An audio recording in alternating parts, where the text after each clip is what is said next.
Thanks for having this event tonight.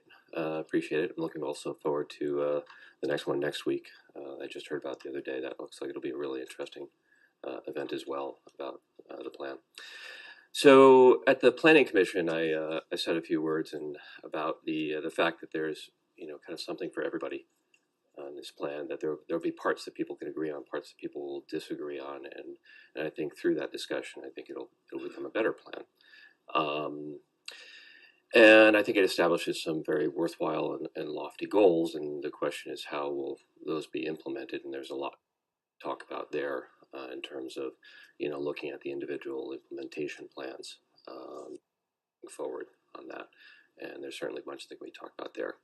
But I can tell you the one thing that's kind of always bugged me or bothered me about the plan, and this is where I go kind of parochial, despite Dennis's comments earlier, is how the pipeline was treated in the planning process. And I understand, why you did what you did in terms of its regard, but I also recognize that you've noted some inconsistencies, with the pipeline and the vision set forth in the plan. I appreciate that because there are some glaring inconsistencies in some areas, and the area that I'm particularly interested in is that white blob over Monrovia on that concept diagram for several reasons.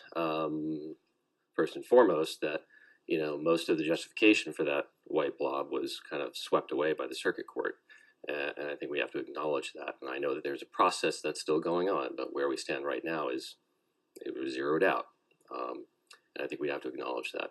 But more importantly, I think to the extent that it stays there on that diagram, it becomes a justification and an attractor for future growth into that area, regardless of what happens to a particular case. It points to that spot and says this is still a good place to concentrate development, despite the challenges that we know exist from principally a transportation perspective in Maryland 75.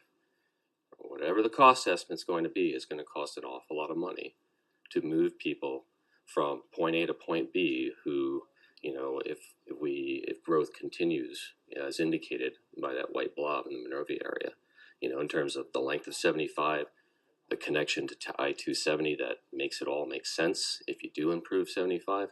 So that would be the one area.